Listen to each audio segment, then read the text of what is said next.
be an interesting unfolding as it continues. Well, I just finished my dissertation, project dissertation for my PhD, including that topic of entropy. So I did. Oh, I'd love to read it. I would love to read it. Yeah, this is about Agreed. information theory, really. So I'm curious yeah, if anybody's looked into Donald Hoffman's work on his whole theory of the mind when it comes to instrumental idealism. He has a very interesting take on entropy and negentropy. I did a video on it explaining how some people take negentropy and entropy as not as opposites, but actually as essentially the state of existence in the equilibrium, right? So that would be, think of the universe as it begins is one state, and the universe as it ends through entropic death, right? Like heat death. Those two states are yeah, the same. They're fundamentally the same state. So there's no distinction between the two. So yeah. anything that moves from entropic to negentropic, they're actually just, they're not even existent states of movement. They are the basis states as they exist, and Yeah, it's just our perception of them. My there's immediate no, gut level response to that is that they're equally improbable. Is that? well, they're equally on maximum equilibrium, so they don't move anymore. There's nothing moves anymore. But no, I look at the bit. I just look at entropy as both negentropy and entropy as information. Mm-hmm. Okay. It's also Boltzmann and Landauer, all these people. Of course, they have different opinions, but I try to. What actually I did write a paper, and the paper is called A General Law of Functionality, because this is about functionality, how things function or malfunction.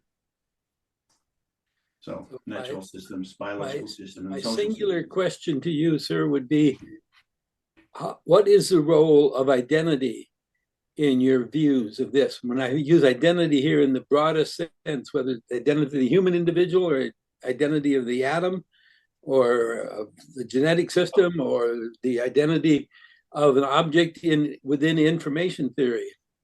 Well, I just start with perception, Jerry. Perception. So identity is perception. But it's also the basis of mathematical relationships. It's an axiom, right? Much more than an axiom. Now, I'm curious. Yeah. Do you distinguish between a real identity and a formal identity, right? So, like what you said, something that is by perspective or conceptually real or conceptually identical wouldn't be the same thing as something that's a formal identity, right? Like we would be able to distinguish between those two. Like humans are really identical, but we're formally distinct from one another by who we are. So we wouldn't be formally identical. Whereas something that the formalities of the thing are the thing, like a program, right? Like the user interface that you have through the program, that's formally distinct, but it's still modally, I guess, collapsible to identity.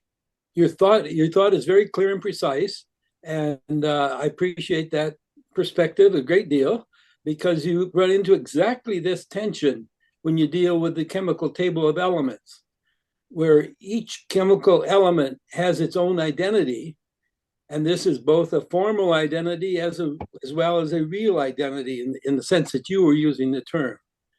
But on the other side of that is that each of the chemical elements is also a relative to one another. And so when they do combine, they form a new identity called a molecule. And so this issue of identity grows into the very heart of the relationships within biology and whenever you want to combine material objects. But I think that it's us who give identity to everything. So it has to go through us first. So perception is prior to identity, I believe. Okay. So perception, all the senses we have, all not just the empirical, but all the senses, also the four function of Jung, or the Zoas by William Blake, all those perceptions. So from that point of view, then, if I was to take all the gold in my bank account and transfer it to you, I would not be losing anything but my perceptions. Now, this is what we have perceived, that it is gold, first of all. Independent of the table of elements. Well, then we have found the gold and give it a name. That's us who did that, right? Yeah, but that name is the identity, isn't it? Yeah, but what is it worth? Oh, the values to me or to you? No, to us. Hey, this is fun. This is fun. Right.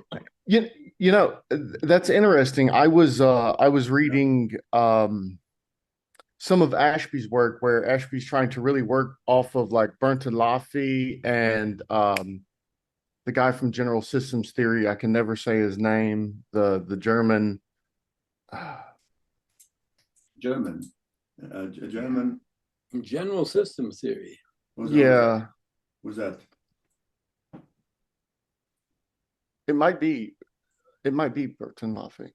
Anyway, it's the guy who is heavily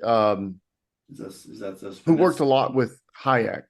I can't remember his name, but he had a perspectivist epistemology, right? And like, this is during the initial stages where we have cybernetics is trying to push it. This is prior to the second order paradigm shift.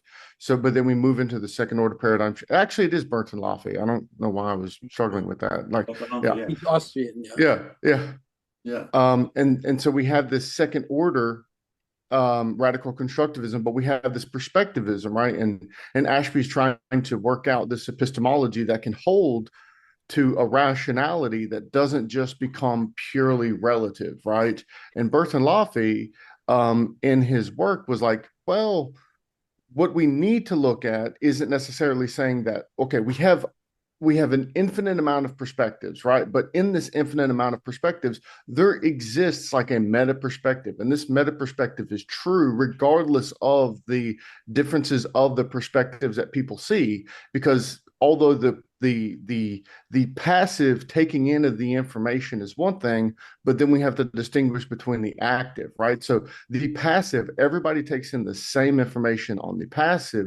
It's just the active construction. Now that leads to the different perspectives, but the meta perspective exists independent of the active intellect working on all of the other perspectives. And that tends to be what I believe. So I don't know if I would say perception is prior to identity. I would say identity is both conceptual and formal, but that formal identity exists regardless, but the perceptual or that conceptual distinction or identity exists from our intellect, both passive and active.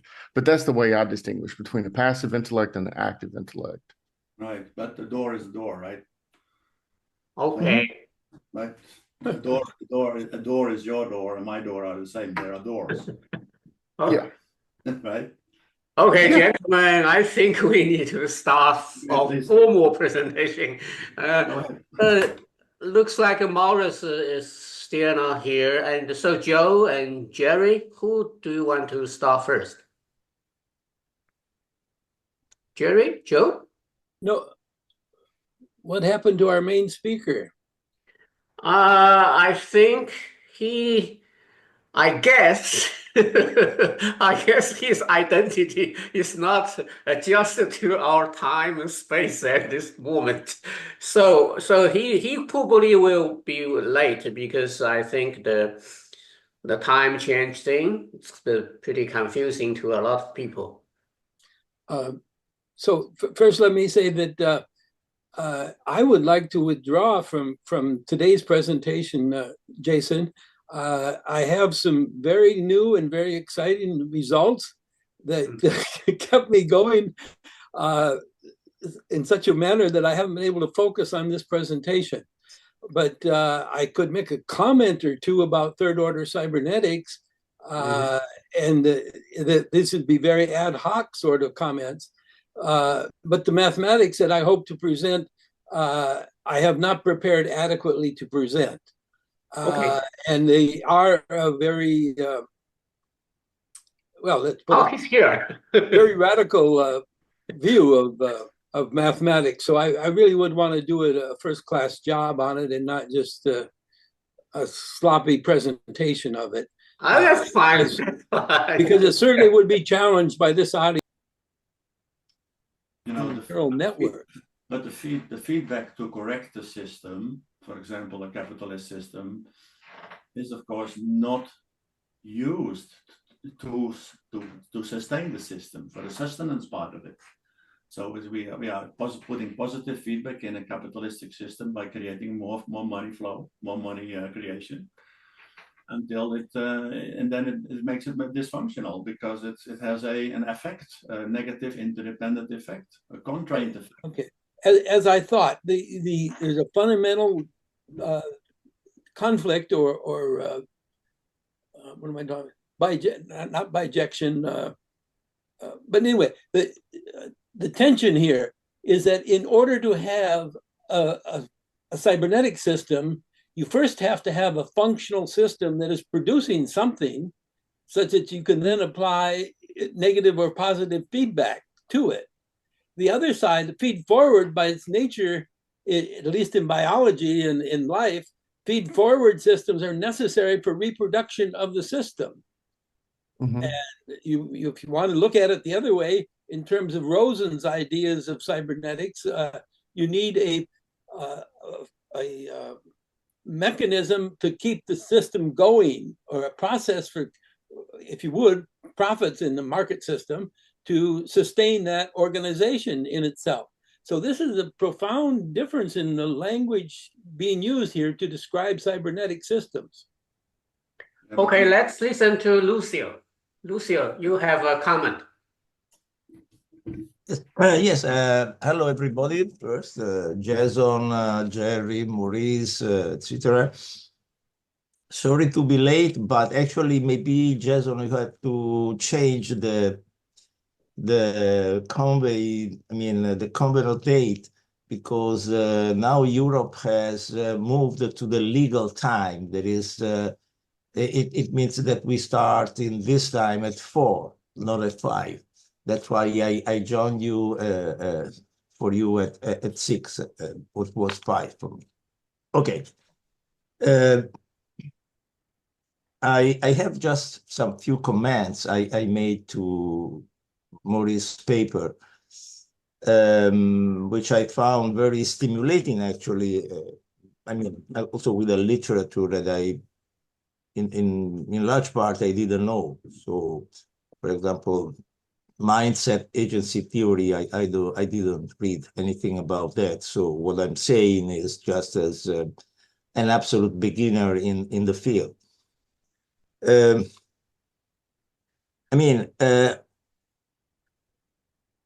One of the problems that I found in your paper, Maurice, is that sometimes it oscillates from dealing with real economic systems, sometimes with the ideologies developed to explain it, and sometimes the theories on which the ideologies have referred. And even if you make explicit sometimes in the paper that, if I well understood it, your focus is actually on the ideologies and not on the real systems, or in the theories on which the ideologies are based. I mean, there is sometimes I found a sort of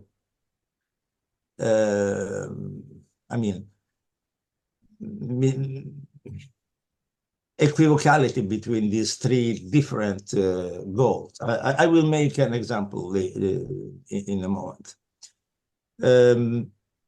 Another comment I wanted to tell you is that I mean, probably you have explained it in your presentation today that I missed, But I find it really hard to agree that egoism and altruism are ontologically independent. By the way, you say epistemologically independent.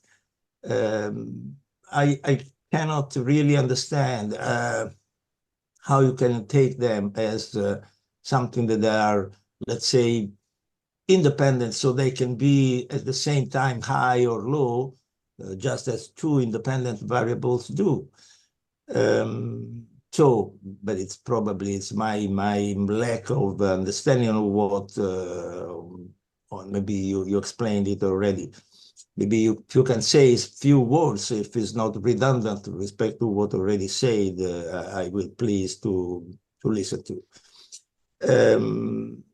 And by the way, in another point, you affirm that egoism has a more tangible and observable nature than altruism. This also is quite obscure for me. I mean, why egoism has this special different nature than altruism in terms of being more tangible and observable? That's I don't understand it, actually. If you can explain, I will like to listen to. Then you say that egoism reveals how self-interest drives market efficiency and innovation, while altruism underscores the importance of ethical values and social responsibility. I mean,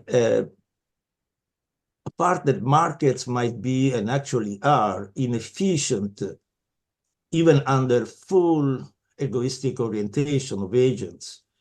I mean, this is one of those sentences that actually that make the paper, in my view, a bit ambiguous about the goal. So are you dealing with the reality of markets, or are you dealing only with the ideologies used to explain markets, or to present or to legitimate markets, or with the theories? Because the three things are different. Another point is that you say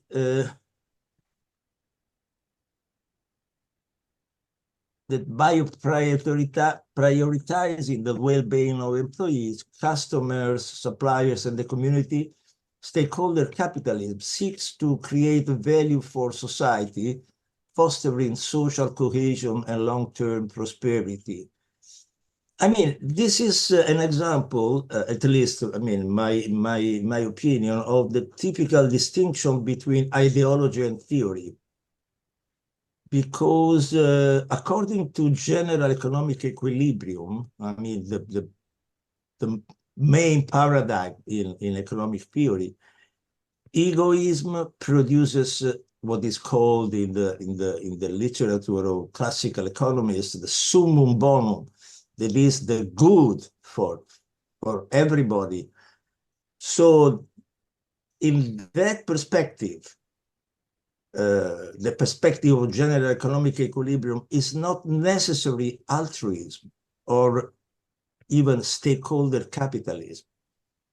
On the opposite, they might be even pernicious to achieve the efficient allocation of resources and rewards. So in the idea and in the theory and in the mathematics of the theory of value of general economic equilibrium, the neo-Barrasian Arrow-Debré model, it's not necessary to have a stakeholder approach or altruism or anything else. I mean, this is, I mean, it of course is necessary in the neoliberal approach, which is an ideology. It's not a theory. I mean, it's an ideology that uses in a how to say, in a manipulative way the theory, but they're very different. One is the ideology of neoliberalism. The other one is the theory of general economic equilibrium.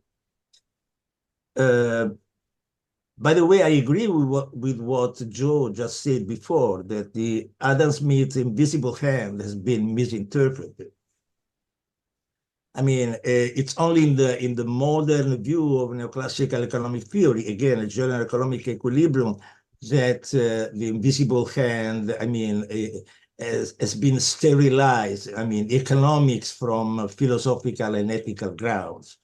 So, in that context, the question, the idea of the invisible hand works well without any philosophical or moral implications, but only in this context, which was not the context of Adam Smith. Last comment.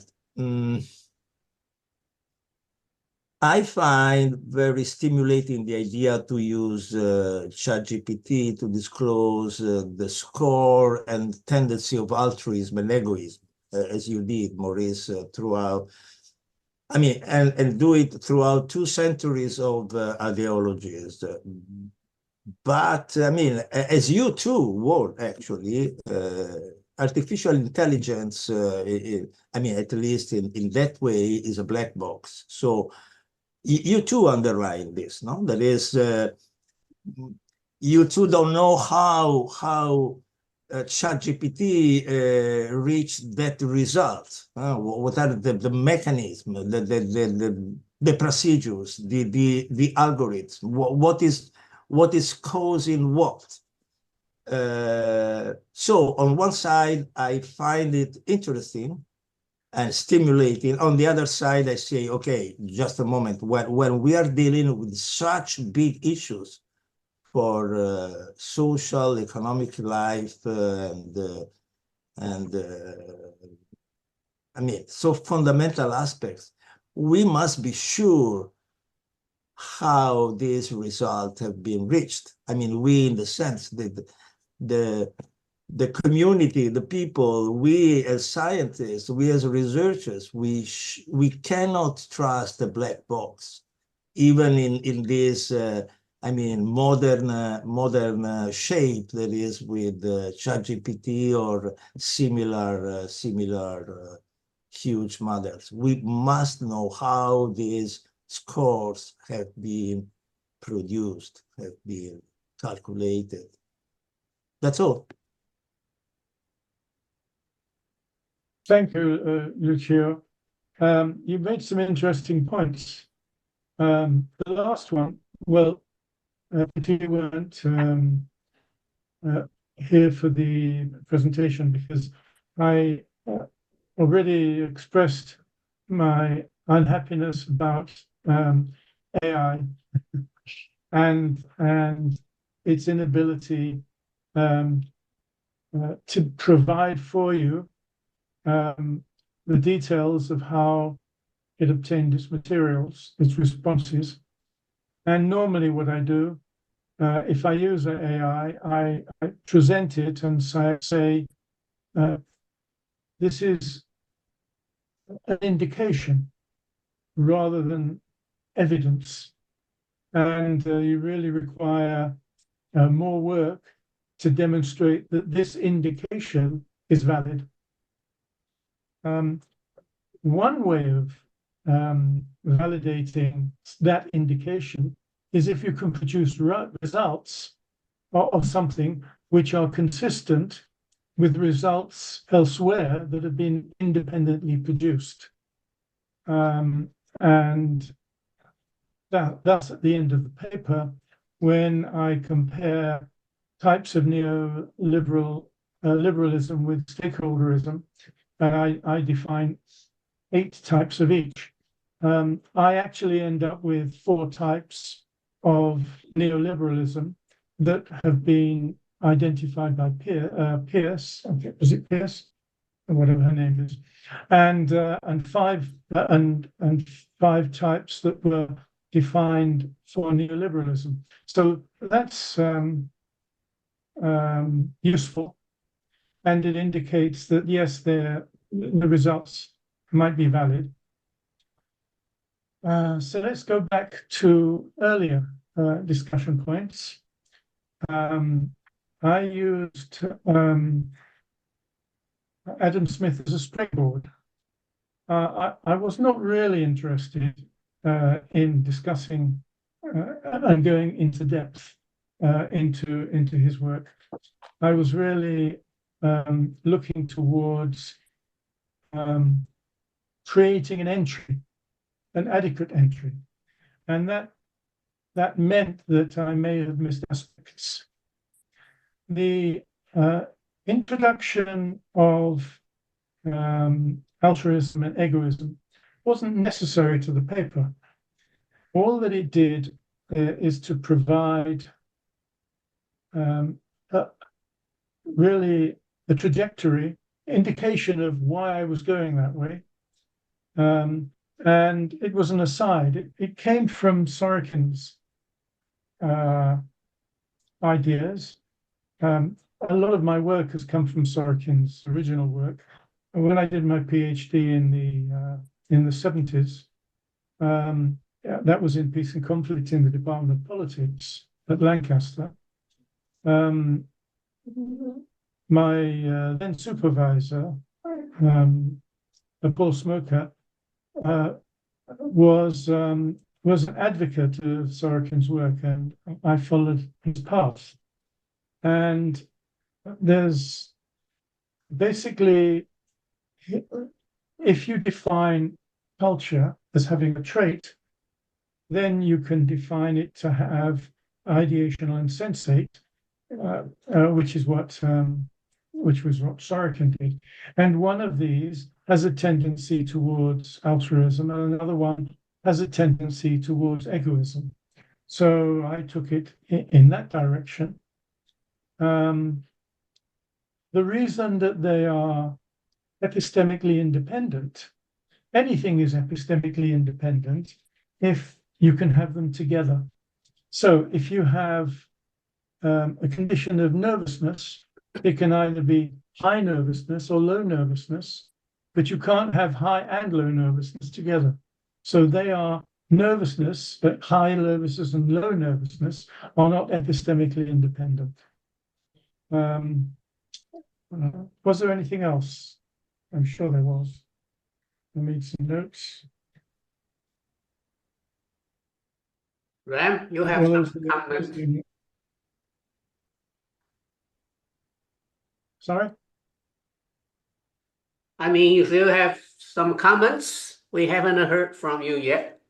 Yeah, as you know, I look at the system at multiple scales, and I've been focused totally on an individual at the brain level. But I believe that the principles, the cybernetic principles we apply there, is the same thing that can be enlarged in space and time. And so, regardless of how we look at it, the general cybernetics principle should apply at all scales. So, I will kind of talk about one specific issue here from the earlier presentation.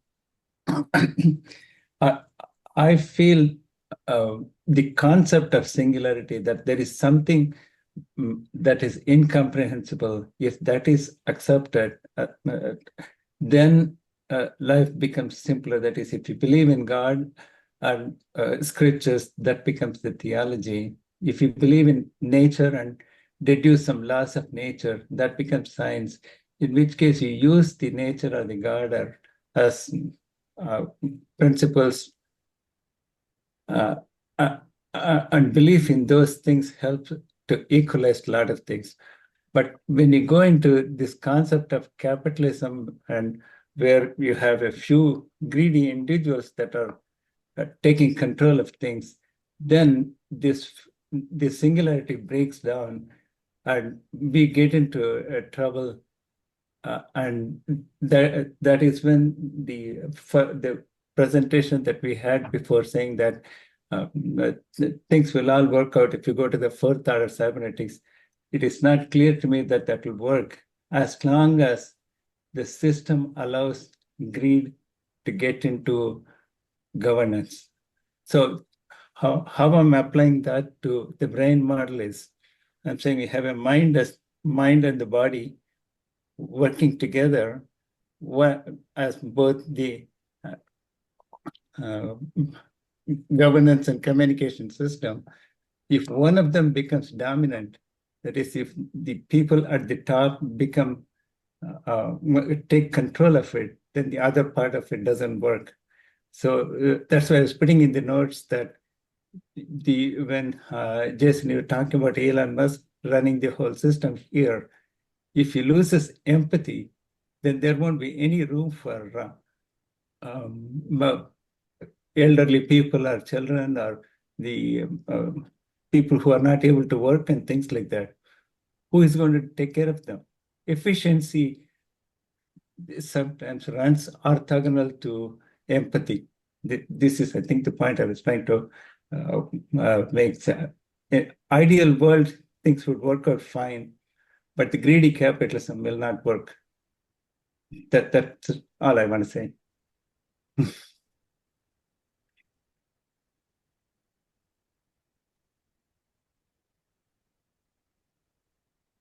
Any comments? Rob, you haven't said anything yet?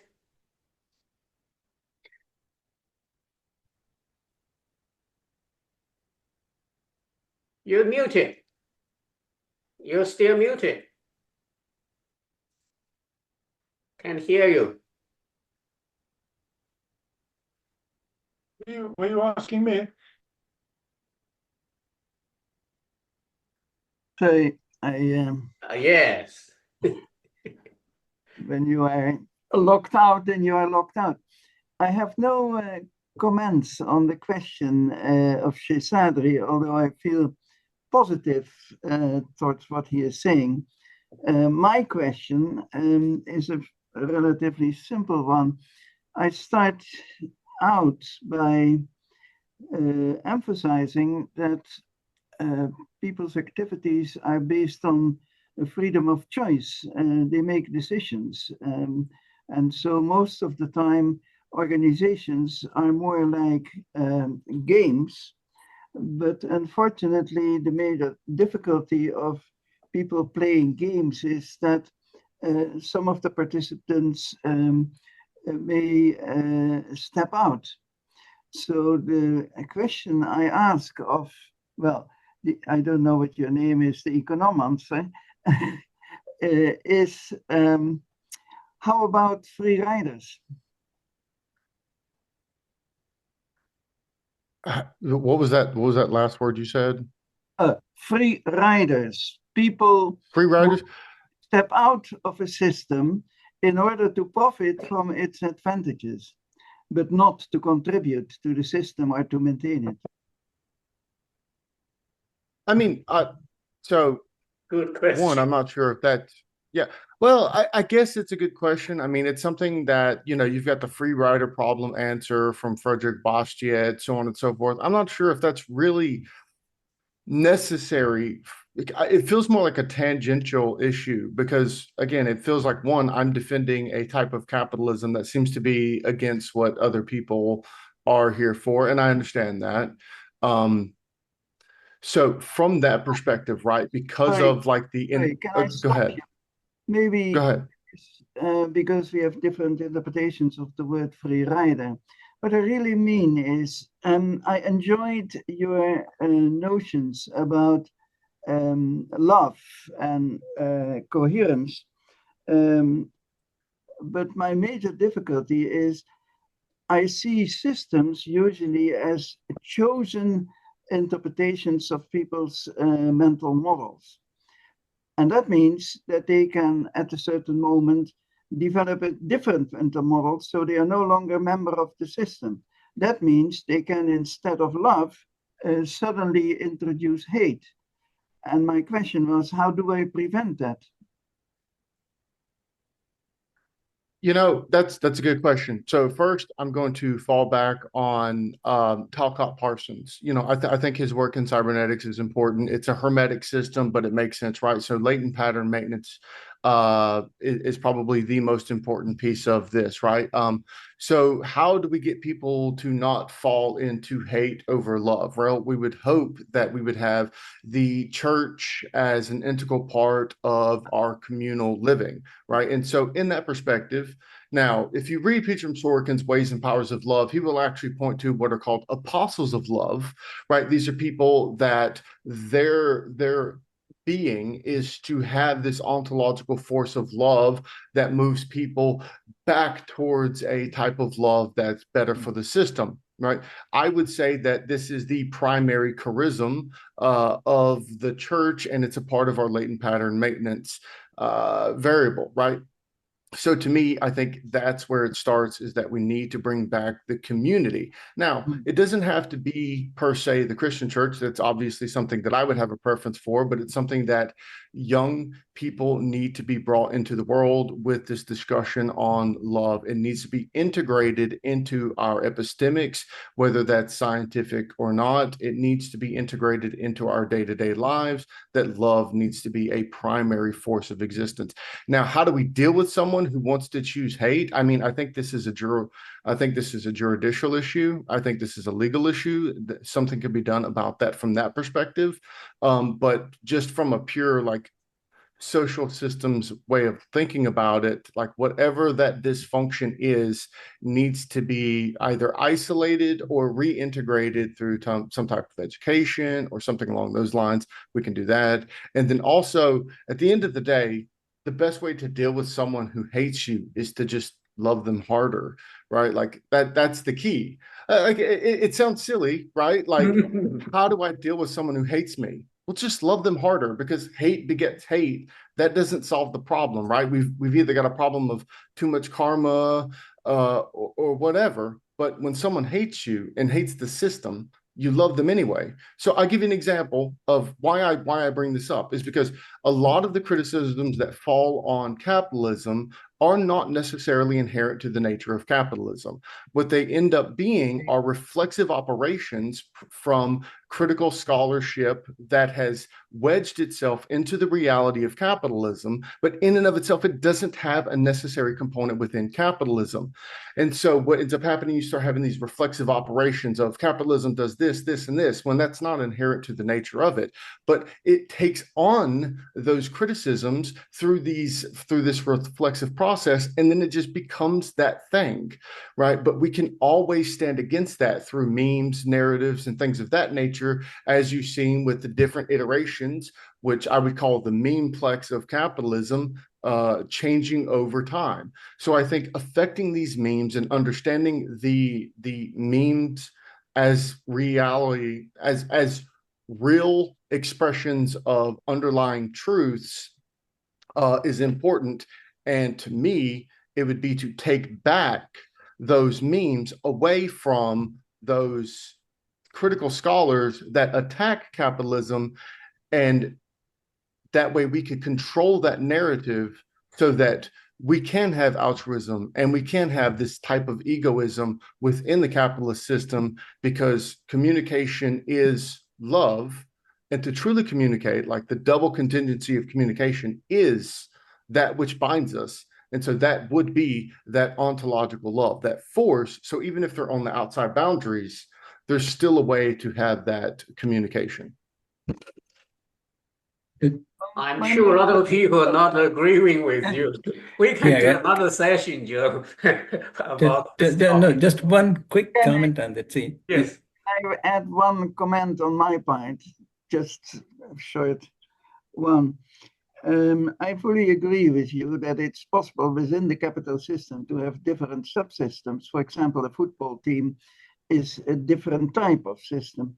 The question that I'm wrestling with is in the way you have explained it to me, a major element in it is the force of convincing others. So what you propose seems to be based on a concept of bullying, or the possibility of bullying. And I wonder whether that's really what you mean.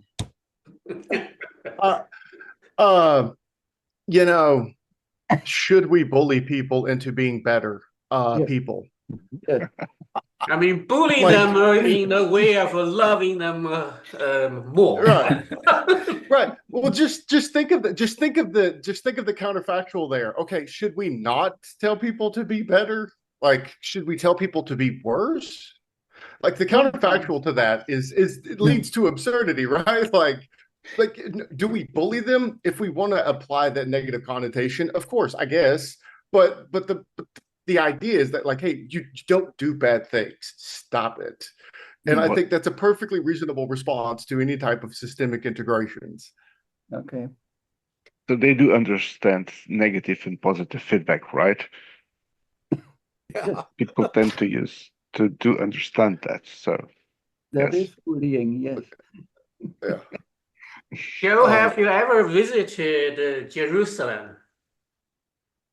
I've not. That's Israel. something I do plan on doing. Highly, Yeah, I do highly plan on going there. recommend.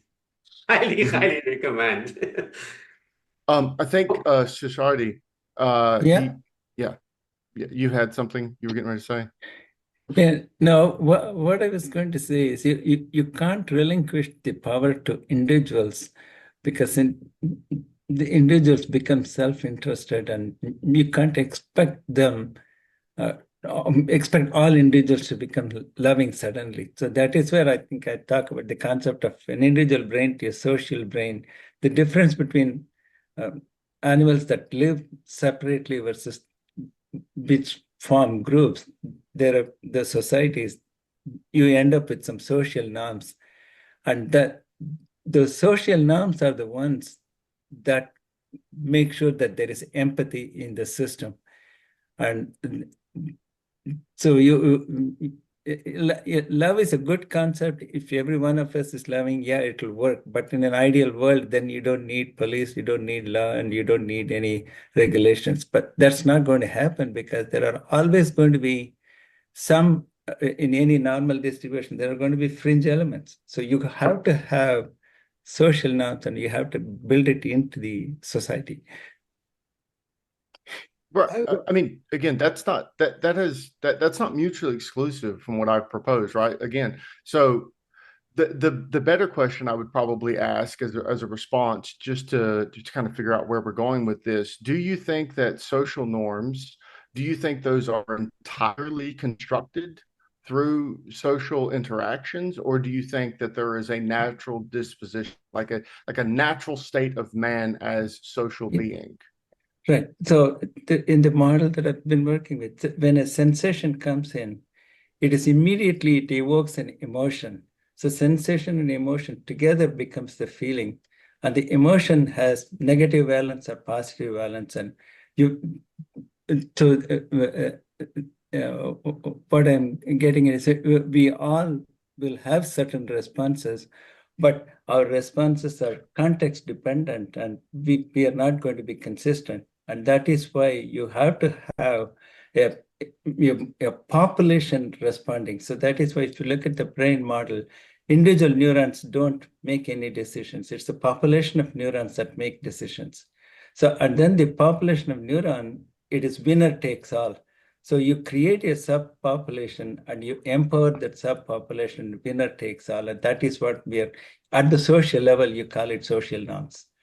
So you assign values right in the beginning, say this is acceptable behavior, and if you violate this, then you're going to be punished, or if you do this well, you get a big award for it. So you have to move from individual to population, and winner takes all, and that's a solution that works.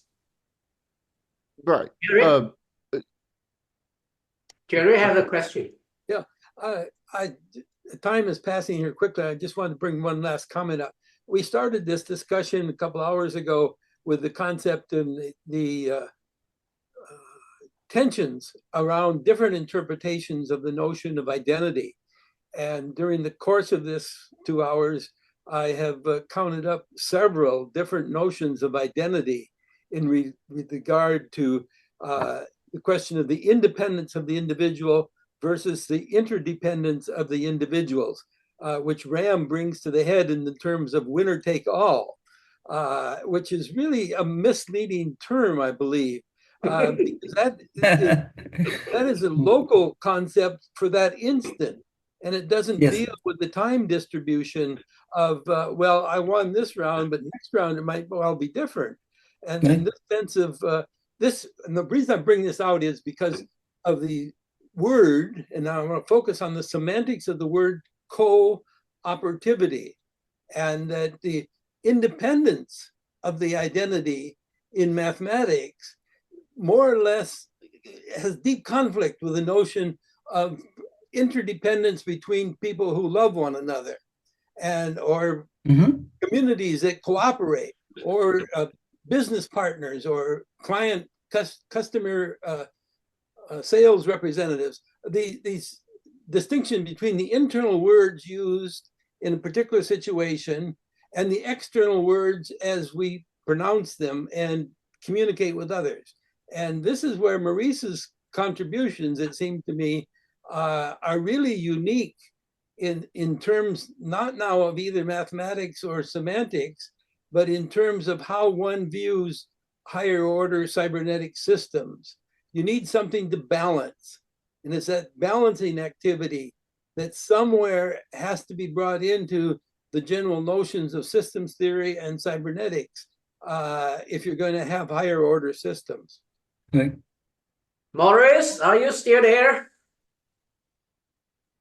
Final remark. I'm still here. Yeah, Concluding remark, please. I've got my computer. I've used up all the memory, and it's I'm just none of the pictures are coming up. So I thought I'd just cut things out. Anyway, yes, you know,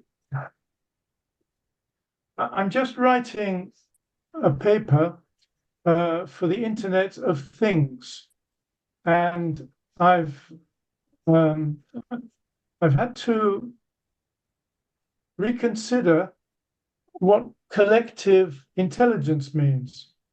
And collective intelligence has a traditional definition. Intelligence is, I can't remember the traditional definition, but I just invented a new one, which satisfies the needs of complexity and creates potential, which enables viability. That's the essence of it. And collective intelligence is nothing but emergence in complex environments. And that really means that you've got to have agents that interact, and the result of that interaction is collective intelligence. And that collective intelligence in my work I call process intelligence. And one example of process intelligence is autopoiesis. Another is Eric Schwartz's idea of autogenesis.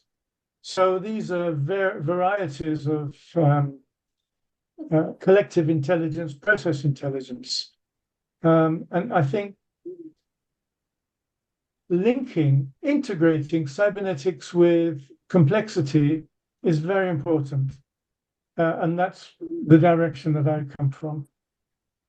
Do you know that the inventor of the term Internet of Things is also our Club of Remy member? His name is Peter Lewis.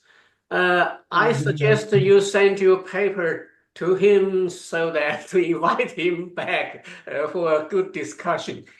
He's my best black friend. I mean, he's super intelligent, but super busy. It's very hard to attract him over here. So send your paper over. Well, it's not ready yet. It's you mean the economics one, or because I don't discuss collective intelligence in the economics paper, but it is really what process intelligence is. Because I don't use the traditional definition of intelligence. I use process intelligence, which is what Piaget did. I took his work. Okay. Yeah. Just one short response to the previous one. The winner takes all is only a transient event. It should really be said winners take all, And the brain operation is more like a musical chair game. So you just keep going smaller and smaller grooves, and that is how it evolves. And that is why I model that as a Markovian process, one step at a time.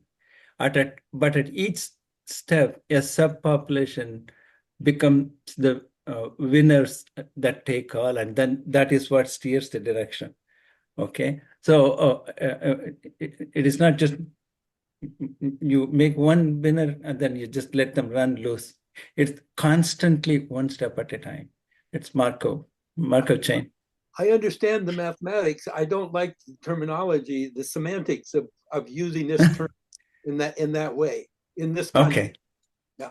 Yes, I agree. Well, we can even call it democracy. It's winner takes all. It's like a local election that is conducted, right? Yeah. Election is a winner takes all, whether you like it or not.